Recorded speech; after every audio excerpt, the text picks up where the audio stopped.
스가랴서 14장 16절입니다.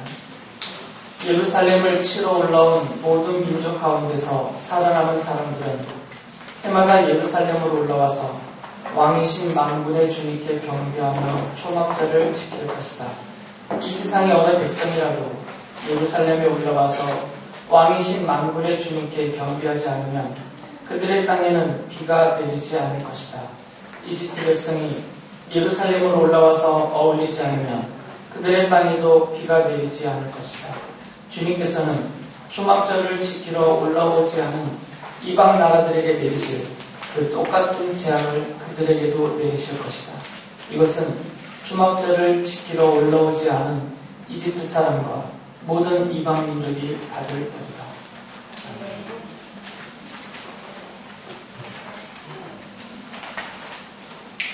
하나님께서 이스라엘 사람들을 이집트에서 이끌어내신 다음에 그들에게 지키라고 정해주신 절기가 세 가지가 있습니다. 명절이라고 말할 수도 있고요. 작은 몇 개가 더 있지만 대표적으로 세 가지의 절기를 정해주셨어요. 기억을 더듬어서 혹시 생각나시는 분들 있습니까? 초막절. 네, 지금 오늘은 초막절. 6월절부터 시작을 해서요. 6월절과 6월절부터 시작된 한 주간에서 무교절, 이것을 함께 합쳐서 6월절 하나 하고 중간에 또 보리를 수확하는 때가 있습니다.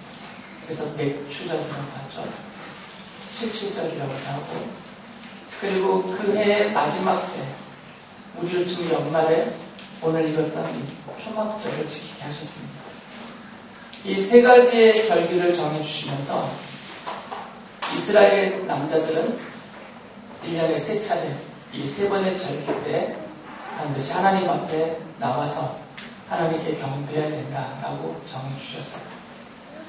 그 중에서 초막절도 지키라고 분명히 언급해 주셨는데 레위기 23장 34절에 이같이 말씀하셨습니다.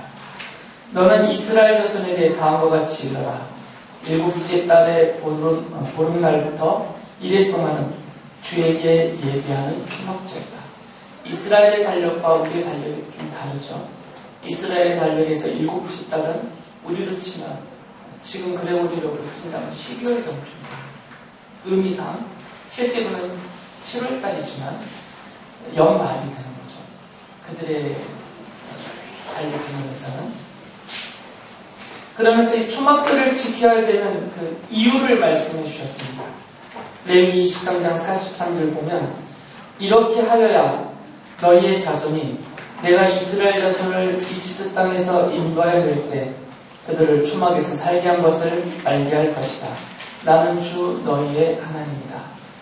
지금 무엇을 기억하라는 것입니까? 초막절을 지키면서 출애굽을 기억하라는 거죠.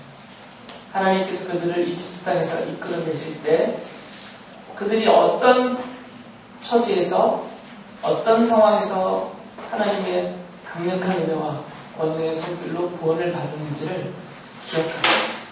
출애굽을 잊지 말고 기억하라. 이 초막절을 지키면서 출애굽을 경험하지 못한 후손들이 초막절을 지키면서 출애굽을 잊지 않도록 가르쳐라. 이런 것이 뜻이 초막절을 지키게 하신 이유입니다. 또 한 가지를 신명기에서 모세가 하나님의 뜻을 받들어서 설명해 주는데 신명기 16장 15절에 보면 당신들은 주 당신들의 하나님이 택하신 곳에서 이래 동안 초막절을 지켜야 합니다. 당신들은 주 당신들의 하나님이 당신들의 모든 소출과 당신들이 손을 댄 모든 일에 복을 주셨기 때문에 즐거워하는 것입니다. 초막절은 앞서 말씀드렸듯이 수장절이라고도 부릅니다. 모든 소출을 거두어서 창고에 저장하는 때다라는 것이죠. 이들이 이 초막절을 지키면서 그 소출들을 거두어 창고에 저장을 할 때에 반드시 잊지 말아야 되는 것은 이 모든 소출은 그리고 이런 소출들을 내어준 이 땅은 하나님께서 우리에게 주신 것이다. 그러니 하나님께 감사하라. 이것이 이유예요. 크게 두 가지 이유를 말씀하셨습니다. 우리 앞에 있는 사총사가 대답을 해보거라. 허리를 꼭 펴고 펴. 초막절을 하나님이 지키라고 하신 이유 두 가지. 첫째는 뭐야? 아무거나 말해. 와, 내 귀가 어두워졌나? 하나도 안 들린다. 뭐라고?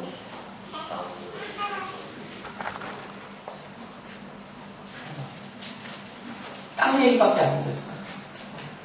그럼 이번에는 왼쪽에 있는 형들, 우리 5명 중에 대답을 해가지고, 초막절을 지키라고 하신 이유, 둘 중에 한 가지만 있어서 말해보거라. 야, 5분도 안 지났어, 지금. 출애굽을 기억하라. 또 하나는?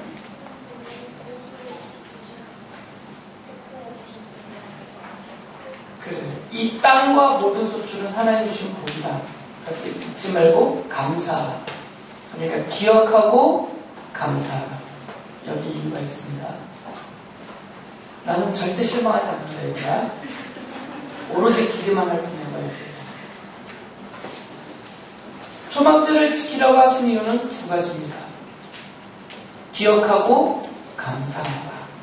출애굽을 기억하고 가나안 땅을 우리에게 주신, 그리고 모든 풍요로운 소출을 나게 주신 그 하나님께 감사하라.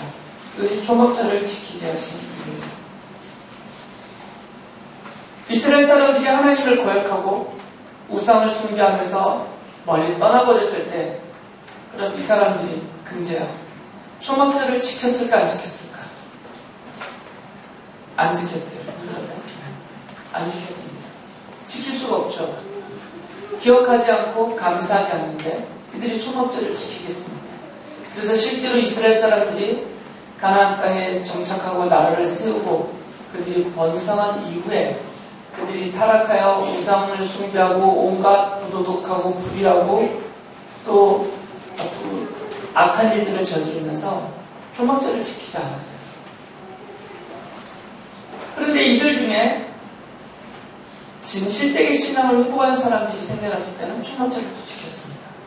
에스라기 5장에 보면 이스라엘 사람들이 바벨론에서 70년의 포로 생활을 끝내고 예루살렘으로 돌아왔을 때 이들은 진심으로 에스라의 지도를 받으면서 또 스룹바벨과 여호수아 대제사장의 지도를 받으면서 그리고 학계 스가랴 이런 자의 가르침을 받으면서 이런 지도자들의 경건한 지도자들의 가르침을 받으면서 이들은 초막절을 지키기 시작했습니다.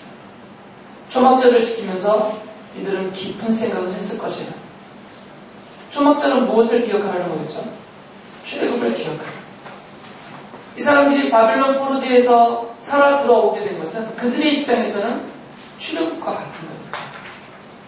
첫 번째 출애굽은 이집트에서 종살이 하다가 구출을 받은 것이고, 이 두 번째 출애굽이라고 말할 수 있는 것은 바빌로니아 땅에서 70년 종살이 하다가 풀려난 것이니까 초막절을 지키면서 이 두 가지를 함께 연결해서 이분들은 생각했을 것이고, 그리고 그 땅에서 나는 수출이 비록 많지는 않았지만 그 땅을 되찾게 해주신 하나님, 이만큼의 수출이라도 주신 그 하나님을 기뻐하면서 그들이 감사하면서 진심으로 초막절을 지켰던 거죠.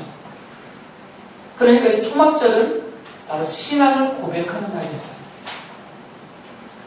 출애굽을 이끌어주신 하나님을 믿는다는 고백, 이 땅을 주시고 이 소출을 내주신 하나님의 은혜를 내가 믿는다는 고백, 바로 신앙을 고백하는 날이 초막절이었던 것이죠. 단순하게 초막을 짓고 한 주간 동안 고행을 하는 날, 이런 어떤 외부적으로 보여지는 그런 절차들만 따르는 그런 명절이 아니라 하나님이 기대하셨던 것은 이것을 지키면서 하나님 앞에 하는 그들의 신앙 고백, 이것을 하나님이 바라셨기 때문에 초막절의 진정한 의미는 신앙을 고백하는 날이었어요. 초막절뿐만 아니라 다른 절기들도 마찬가지입니다. 하나님이 이스라엘 사람들에게 지키라고 정해주신 모든 절기는 신앙 고백적인 의미가 아주 강하죠. 이 초막절은 앞서서 말씀드렸듯이 이스라엘의 달력으로 치면 6월절이 첫 해죠. 6월절에서 시작을 해서 몇 주절을 거쳐서 그해 마지막 때 모이는 절기가 바로 이 초막절이었어요. 그러니까 이스라엘 사람들 입장에서는 초막절이 다가오면 이제 한 해가 끝난다. 이렇게 생각을 하게 되는 거죠. 아까 이 초막절을 다른 말로 세비나 뭐라고 부른다고 그랬지? 초막절을 다른 말로 곡식을 창고에 저장한다고 해서 수장절이라고 그러죠. 출애굽기 34장 21절에 그것을 분명히 밝혀주셨어요. 너희는 밀을 처음 거두어 드릴 때에는 7절을 지키고, 이게 맥주절입니다. 한 해가 끝날 때에는 수장절을 지켜야 한다. 이 수장절이 바로 초막절이에요. 그러니까 이스라엘 사람들에게는 반복적으로 초막절을 지키면서 저절로 이분들 안에 어떤 생각이 들게 되어 있냐면, 언젠가는 마지막 초막절을 지킬 때가 올 것이다. 우리가 매년 초막절을 지키고 있지만 언젠가는 마지막 초막절을 지킬 때가 올 것이다 라는 생각을 갖게 돼요. 왜 그러냐면 세상의 끝날을, 이 마지막 세상의 끝날에 대한 종말적인 사상을 이들이 갖고 있었기 때문에 초막절은 저절로 그들에게 끝이라는 개념을 자꾸 심어주니까 초막절과 이 종말적인 사상이 연계가 되게 되어졌습니다.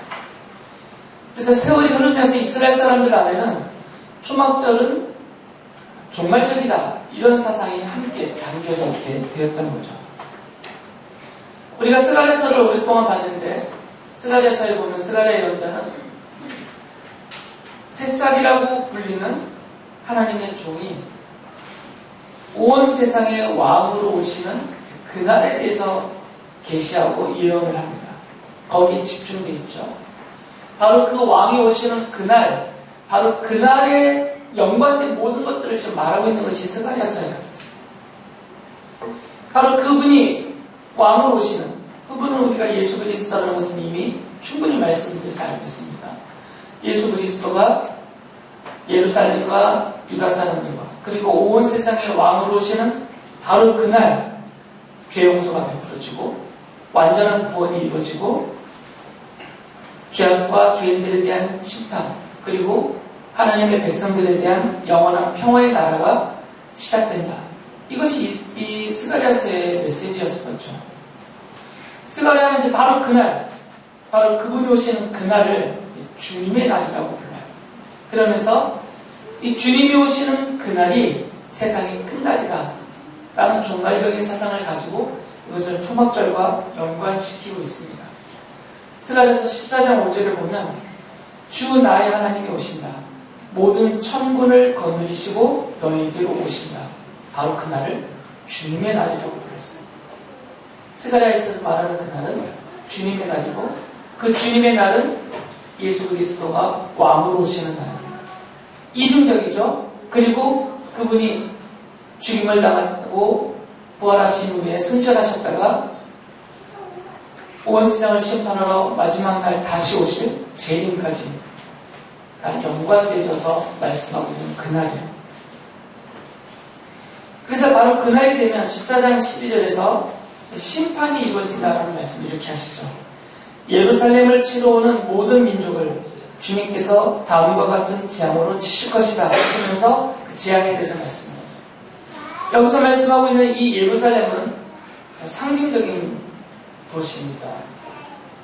지리적으로 팔레스타인에 있는 그 예루살렘만을 말하는 것이 아니고 이 예루살렘은 스가랴서 전체에서 무엇을 말씀하고 있냐면 하나님의 백성이 하나님의 돌보심과 보호하심 안에서 하나님을 경배하며 모여 사는 그곳을 예루살렘이라고 불러요.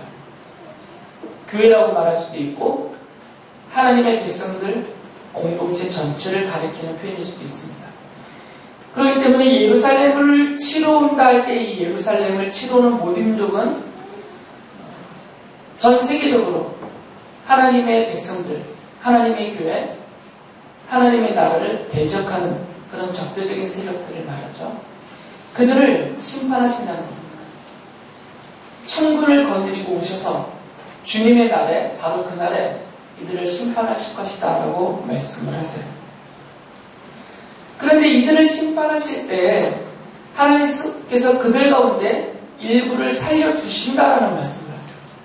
모조리 다 멸절시키지 않고 비록 그들이 하나님 나라의 대적으로 쳐들어왔지만 그들을 심판하시는 중에도 그들 가운데서 하나님이 선택해 놓으신 일부분의 사람들은 살려두겠다라는 말씀을 하셨어요. 그러시면서 그 살려두신 그들, 그래서 살아남은 그들이 초막절을 지킬 것이다 라고 말씀을 하세요. 14장 16절 이렇게 말씀하시죠. 예루살렘을 치러 올라온 모든 민족 가운데서 살아남은 사람들은 해마다 예루살렘으로 올라와서 왕이신 만군의 주님께 경배하며 초막절을 지킬 것이다 라고 말씀하세요. 천군을 거느리고 왕으로서 이 땅에 오시는 바로 주님의 날, 그날은 마지막 때를 가리키고 있는데 그때 일어날 일은 모든 하나님 나라의 대적들을 하나님이 심판하고 멸하시는 날이시고, 그러나 동시에 택하신 하나님의 백성들, 이미 하나님의 자녀로 삼으신 자들 뿐만 아니라 그 대적들 중에서조차도 하나님이 택하고 살려주시는 자들이 있을 것인데 이들이 다 함께 모여서 하나님 앞에 나와 경배하며 초막절을 지키게 될 것이다 라는 말씀을 하세요. 스가랴 예언자는 이 초막절을 이같이 종말적인 사상과 연계해서 마지막 날에 일어날 하나님의 심판, 그리고 구원, 죄 용서, 영원한 평화의 나라와 다 연관시켜서 말씀하고 계시는 것입니다. 민수기에 보면 하나님께서 레위 사람들을 하나님의 제사장으로 또 하나님을 섬기는, 하나님의 성전에서 성막에서 섬기는 거룩한 자로 이렇게 구별하시는 예식을 치르라고 하시는데, 그때 이들에게 물을 뿌려서 그들을 정결하게 하라라는 말씀을 하세요. 민수기 8장 7절에 보면 그들을 정결하게 할 때에는 이렇게 하여라. 속죄의 물을 그들에게 뿌린 다음에 온몸의 털을 삭도로 다 밀고 옷을 빨아 입게 하면 그들은 정결하게 된다. 그들에게 속죄의 물을 뿌려라라고 하세요. 이 속죄의 물이 뿌려지면 레위 사람들은 거룩하게 구별되어지는 하나님의 제사장들과 하나님을 섬기는 백성들이 된다는 말씀입니다. 속죄의 물이죠. 그러니까 보통의 물을 뿌려서는 안 되죠. 레위 사람들을 거룩하게 정결하게 할 때에는 그냥 시내에 흐르는 물을 떠다 그냥 뿌려서는 소용이 없다는 거죠. 정해진 물을 뿌려야 됩니다. 그 정해진 물을 속죄의 물이라고 부르셨어요. 이 속죄의 물이 무엇인지는 민수기 19장 17절에서 설명해 주셨어요. 그렇게 부정하게 되었을 때는 붉은 암송아지를 불사른 재를 그릇에 떠다가 거기에 생수를 부어 죄를 씻는 물을 만든다. 보통 물은 아닙니다. 죄를 씻는 물, 그것을 속죄의 물이라고 하는데 이 속죄의 물은 반드시 그 안에 짐승의 재가 들어가요. 붉은 암송아지라고 특정을 하셨는데 이 송아지를 불살라서 그 불사르고 난 그 짐승의 재를 섞어서 속죄의 물을 만들어야 된다라고 말씀하셨어요. 다르게 말씀을 드리면 속죄의 제물이 불살라 바쳐지고 나서 그 속죄제물로 불살라 바쳐진 그 짐승의 재를 섞어야만 그 물은 속죄의 물로 사용할 수 있다는 거죠. 물론 그 짐승의 재가 죄를 용서받게 하는 능력이 되지는 않습니다. 그러나 이것은 상징적인 거죠. 아무 물이나 갖다 부어서는 그런 의미가 없기 때문에 속죄하게 하는 물을 만드시기 위해서 특별하게 이 속죄 제물의 죄를 섞게 하신 것이에요. 레위기 1장 4절에 보면 제물을 가져온 사람은 그 번제물의 머리 위에 자기의 손을 얹어야 한다. 그래야만 그것을 속죄하는 제물로 받으실 것이다. 그러니까 속죄 제물이 죄인의 죄를 대신하여 죽임을 당해야만 속죄가 이루어진다는 것이에요. 죄 용서가 이루어진다는 겁니다. 죄가 용서받고 거룩해지는 것은 말로 되지 않고 그냥 아무 물이나 갖다 뿌려서 되는 것이 아니고 그 물로 깨끗이 내 몸을 닦았다고 되는 것이 아니다라는 거죠. 반드시 그 사람을 대신해서 그 죄인이 받을 벌을 대신하여 벌을 받고 죽임을 당하는 속죄제물이 있어야 된다는 것입니다. 그 속죄제물의 죽음이 속죄의 근거가 되는 것이에요.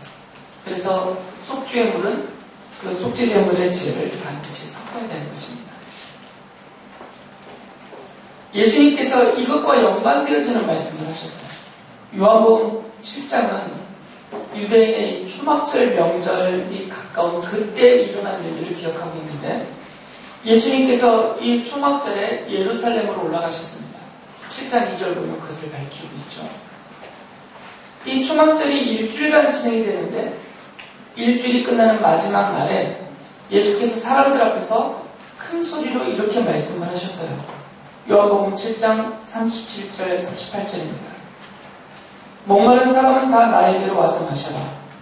나를 믿는 사람은 성경이 말한 바와 같이 그에 대해서 생수가 강물처럼 흘러나올 것이다.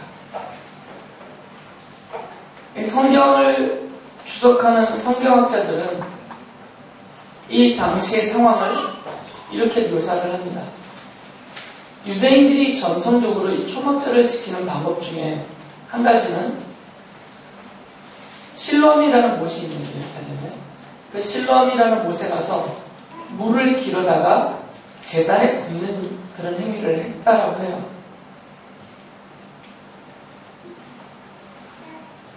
그냥 그렇다고 합니다. 제가 확인할 수는 없어요. 정말 그랬는지는. 그런데 유대인들이 전통적으로 그렇게 했다라고 유력한 성경 주석가들이, 성경학자들이 그렇게 말씀을 하시니까 감히 제가 반박하기는 어렵고 그랬을 것 같아 보여요. 제사장들이 먼저 그 물을 길어서 성전에 가서 제단에다 그 물을 붓는다고 합니다. 그러면 일반 백성들이 제사장들을 따라서 자기들도 그 물을 길어서 가서 붓는다는 거예요. 매일 이렇게 했다는 거예요. 매일. 그렇게 했을 것이라고 전제를 하고 바로 그 장면에서 이들이 물을 깃고 붓고 있는 그 전체적인 상황에서 아주 엄숙하잖아요. 조용하게 엄숙한 그 물을 길러서 붓는 그 상황에서 예수님이 이 말씀을 하셨다라는 것이죠. 그러셨을 수도 있습니다. 아닐 수도 있고요. 성경이 그렇게 정확히 써놓지 않았기 때문에. 그러나 어떤 상황이든 간에 지금 물과 연관이 있어요. 예수님께서 말씀을 하신 거죠. 다 나에게로 와라. 나에게로 오면 내가 너희들에게서 영원히 마르지 않는 생수가 강물처럼 흘러나오지 해주겠다라고 약속을 하셨어요. 그런데 이 말씀은 이사야서에서 이사야 여행자가 하셨던 말씀과 연관되어 있죠. 이사야서 55장 1절에 이런 말씀하셨어요. 이사야는 이것을 장차 하나님이 베푸실 구원의 날에 이런 일이 있을 것이다라는 것과 하나님의 구원을 선포하면서 그때 하신 말씀이거든요. 너희 모든 목마른 사람들아 와서 어서 물러나오너라. 돈이 없이 없는 사람도 오너라. 너희는 와서 사서 먹되 돈도 내지 말고 값도 지불하지 말고 포도주와 저주를 사거라. 목마른 자들은 다 오라는 거죠. 목마른 자들은 와서 이 물을 마셔라라는 거죠. 부르고 계시는 거거든요.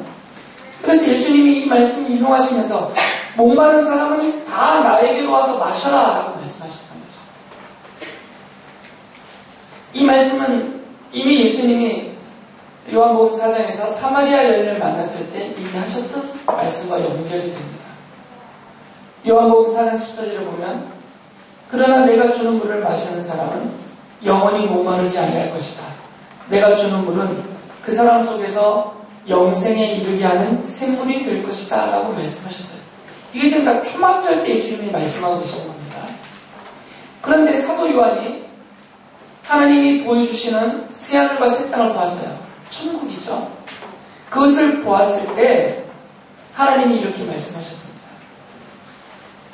어린 양신 주님이 그에게 듣도록 해주신 말씀이에요. 요한계시록 21장 6절을 보면 다 이루었다. 나는 알파며 오메가 곧 처음이며 마지막이다. 목마른 사람에게는 내가 생명수 샘물을 거저 마시게 하겠다. 예수님께서 이 땅에 살아계실 때 십자가에 죽임당하시기 전에 하신 약속입니다. 누구든지 나에게 와라. 나에게 와서 영원토록 마르지 않는 이 생명의 샘물, 이 생명수를 마셔라. 약속하셨어요. 오면 주겠다고. 그리고 요한계시록에서는 이제 내가 그 약속을 다 이루었다라고 말씀하세요. 죽으시고 십자가에서 죽으시고 부활하시고 승천하시면서 완전한 죄 용서, 완전한 속죄의 물로서 예수님이 당신의 피를 다 쏟으시고 그 피가 속죄의 물의 효력을 발휘하여서 모든 죄 용서가 이루어졌기 때문에 주님이 이렇게 다 이루었다라고 말씀하신 것이에요. 스가랴의 예언자가 13장 1절에서 사실 말씀과 이것은 다 연결이 되어집니다. 스가랴에서 13장 1절을 보면 그날이 오면 주님의 날입니다. 왕이 오시는 날이에요. 그리스도 오신 날.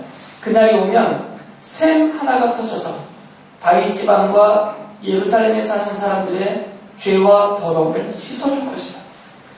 샘 하나가 터져서 그 샘에서 솟아난 그 물이 모든 사람들의 죄와 더러움을 씻어줄 것이다. 바로 그날에 예수 그리스도가 왕으로 오신 그날. 그리고 그분이 오셔서 십자가에서 속죄의 물로서 그 피를 다 쏟으신 바로 그날에 이 모든 죄와 더러움이 씻어질 것이다 라고 말씀하셨어요.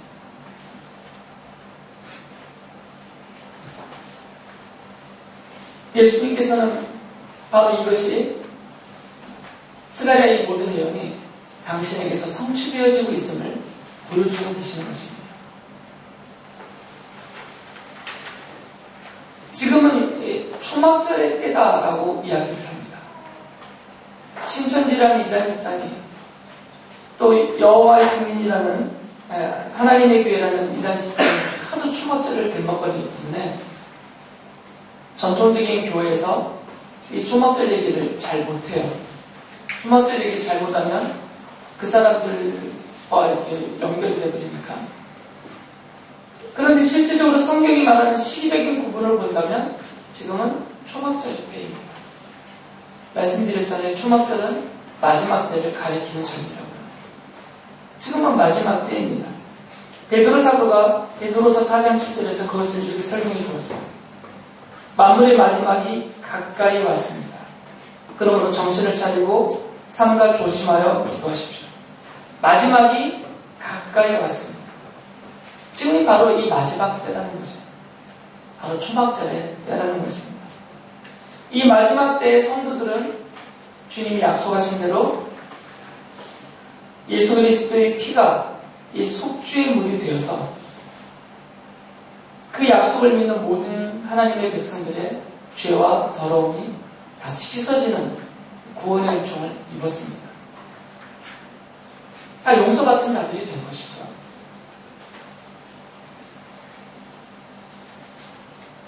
그런데 스가랴의 예언자는 바로 이 초막절의 때, 이 마지막 때에 이렇게 속죄의 물로 씻김을 받지 않은 사람들에 대해서는 하나님이 심판하실 것이다라고 심판을 말씀하셨어요. 14장 17절에 이렇게 말씀하시죠. 이 세상의 어느 백성이라도 예루살렘에 올라와서 왕이신 만군의 주님께 경배하지 않으면 그들의 땅에는 비가 내리지 않을 것이다. 비가 안 내리면 좋죠? 옷도 안 젖고. 이 당시에는 비 안 내리면 다 말라 죽습니다. 지금이야 수리사업이 잘 되어서 비가 안 내려도 몇 달씩 안 내려도 물을 끌어다 당겨서 쓰기 때문에 살 수 있지만 이 당시에는 비가 안 내리면 특히 팔레스타인 땅은 비가 안 내리면 다 말라 죽어요.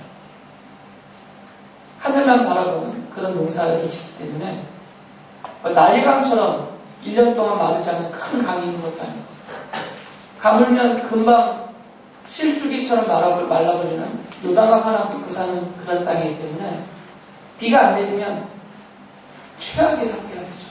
다 말라 죽습니다. 그들의 땅에는 비가 내리지 않는데 이건 단순히 그냥 옷을 적시는 비를 말하는 것이 아니라 극심한 가뭄이고 그 가뭄은 죽음에 이르게 하는 가뭄이죠. 엄청난 재앙이 되는 겁니다. 하나님이 그들을 멸절시키겠다는 말씀과 같은 것입니다. 하나님을 경배하지 않는 사람들. 이 마지막 때에, 이 추막절의 때에 스가랴가 일어나는 거잖아요. 하나님 앞에 나와 경배하지 않는 자들에 대해서는 이렇게 벌하신다는 거죠. 그러나 반대로 믿음의 사람들, 하나님이 살려주신 하나님의 자녀된 자들에 대해서는 영원한 안전과 평안을 약속하시죠. 10서강 11절에 이렇게 말씀하십니다. 백성이 다시 예루살렘에 자리 잡을 것이다. 다시는 멸망하는 일이 없을 것이다. 예루살렘은 안전하게 살 수 있는 곳이 될 것이다. 예루살렘은 말씀드린 대로 특정한 어떤 장소를 말하는 것이 아니고요. 하나님의 백성 전체를 가리키는, 그들의 공동체 전체를 가리키는 그런 표현입니다. 하나님의 백성들이 최종적으로는 영원한 하늘의 예루살렘인 하나님 나라에서 영원한 평화와 안전과 번영을 누리게 될 것이다라는 약속의 말씀이에요. 그러나 그날에 들어가기 전까지 이 땅에서도 이 마지막 때 초막절의 시절을 보내고 있는 이때에도 하나님의 백성들에게는 이 약속이 적용이 되죠. 왜 그러냐면 하나님은 그 백성들과 함께 사시겠다고 약속하셨거든요. 스가랴서는 그것을 계속해서 강조합니다. 하나님께서 하나님의 백성들과 함께 계신다. 최종적으로 영원한 천국에서 뿐만 아니라 이 땅의 인생살이에서도 늘 함께 계신다. 그러면서 내가 너희들의 목자가 되어주겠다라고 약속하셨어요. 그리고 너희들을 지켜주겠다, 보살펴주겠다, 이끌어주겠다라고 약속하셨습니다. 그렇기 때문에 성도들은 최종적으로는 영원한 하늘 예루살렘을 안식처로 삼고 사는 하나님의 백성입니다. 하늘에 속한 자들이에요. 그리고 이 땅에서는 그 약속을 받은 하늘의 시민권을 지니고 있는 하나님의 자녀로, 하나님의 사랑받는 양떼로 목자이신 주님의 돌보심을 받고 살아가고 있습니다. 약속하신 그 평화와 안식과 번영이 최종적으로는 주님의 나라 들어가서 완전한 형태로 영원적으로 누리게 될 것이지만 이 땅에 사는 동안에도 그 약속은 변함없이 성도들에게 적용되고 그것을 누리게 해주실 것이에요. 초막절을 지키게 하신 하나님의 뜻은 두 가지였습니다. 기억하고 감사하면서 살아라. 스가랴서가 말하고 있는 이 초막절과 예수 그리스도가 이 초막절에 말씀하시고 행하시고 이루셨던 모든 것들 또한 우리는 기억해야 될 일들입니다. 그리고 감사하면서 살아야 될 것입니다. 지금은 마지막 때입니다. 초막절의 시기라고 말씀할 수가 있어요. 속죄의 물로서 그 피를 쏟아주신 주님의 은혜를 잊지 말고, 이스라엘 백성들이 출애굽 때 유월절을 지키며 잡았던 그들의 문에 발랐던 그 양의 피를 잊지 않고 기억해야만 했던 것처럼 우리도 주님의 십자가를 속죄의 물로 쏟으신 그 보혈을 잊지 말아야 됩니다. 그리고 가나안 땅에서 소출을 거두며 창고에 그것을 모으면서 이 모든 것이 은혜다, 하나님께서 우리에게 주신 복이다라고 그들이 감사해야만 했던 것처럼 오늘 우리가 사는 이 모든 것들이 은혜입니다.